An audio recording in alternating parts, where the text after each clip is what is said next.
Hi guys, तो gate 2017 में double E में क्वेश्चन पूछा है। एक सर्किट दिया है जिसमें एक वोल्टेज सोर्स है और एक 0.5 एम का रेजिस्टर है और एक लोड दिया है। ठीक है, ये सोर्स साइड हो गया। ठीक है, और एक लोड साइड दिया है। यहाँ तक सभी को क्लियर है। अभी क्या बोल रहा है, the value of C required for maximum transfer to the load. C की वैल्यू क्या ले जिसकी वजह से मैक्सिमम पावर ट्रांसफर हो। ठीक है, तो चार ऑप्शन दिया है, 2017 में गेट में पूछा है। ठीक है, देखो ये equivalent capacitance, equivalent impedance calculate करेंगे किसका, लोड का। ठीक है, अभी देखो मैक्सिमम पावर ट्रांसफर थ्योरम क्या बोलता है, फॉर मैक्सिमम पावर जो सोर्स का इम्पीडेंस होगा वही लोड के बराबर होना चाहिए। ठीक है, यहाँ तक क्लियर है। और क्या बोल सकते हैं। ठीक है, तो यहाँ पे देखो,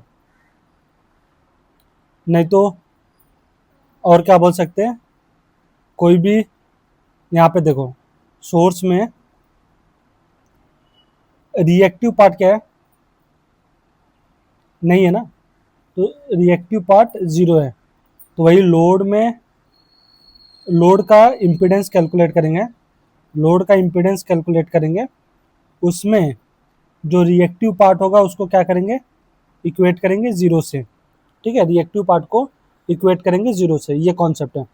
तो लोड का इक्विवेलेंट इम्पीडेंस कैलकुलेट करेंगे। अभी देखो सोर यहाँ पे ओमेगा क्या होगा, ओमेगा हो गया 100। अभी एक्सएल, ठीक है, ये क्या होगा, जे ओमेगा एल। जे की वैल्यू क्या है, जे अपना इमेजिनरी पार्ट ओमेगा 100, एल की वैल्यू 5 × 10⁻³ ओम। एक्सएल कैलकुलेट किया, एक्सएल की वैल्यू यहाँ पे आई 0.5 जे। ठीक है, अभी एक्स अभी ये कैलकुलेट करते हैं, ये दोनों पैरेलल में है। ठीक है, तो कैसे कैलकुलेट करेंगे, देखो पॉइंट ये इंडक्टेंस सीरीज में हो जाएगा इनके पैरेलल के। ठीक है, तो ये 1 ओम और ये यहाँ से एक्स सी क्या होगा, 1/जे⁻सी। तो 1/100 जे सी हो जाएगा।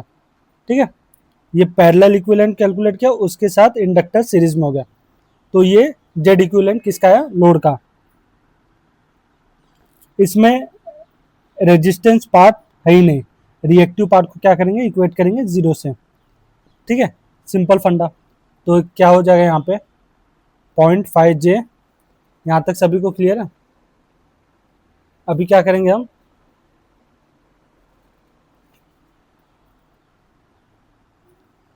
रेशनलाइज कर देंगे।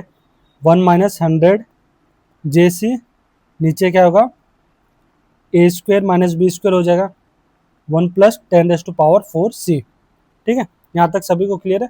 इसको इक्वेट करेंगे जीरो से। ठीक है, अभी यहाँ पे देखो 0.5 J plus 1/1² + 10⁻⁴ -100 J C divided by 1² + 10⁻⁴ equals to zero. ठीक है, अभी ये दोनों को क्लब करो, ये दोनों इमेजिनरी पार्ट है और ये रिएक्टिव पार्ट है। तो रिएक्टिव पार्ट को इम्पीडेंस क्या होता है, R + j(x).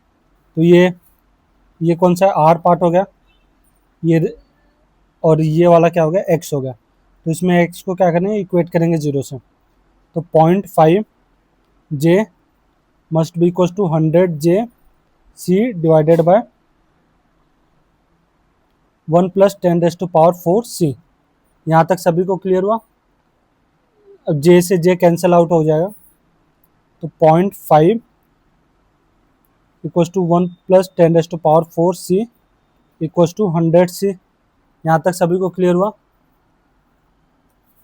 अभी देखो 0.5 + 10⁻⁴ इक्वल्स टू 100C। यहाँ तक सभी को क्लियर हुआ? अभी क्या करेंगे, नहीं तो और क्या कर सकते हैं, ये वाला इसको रफ करते हैं। अभी 100C डिवाइडेड बाय 0.5, 100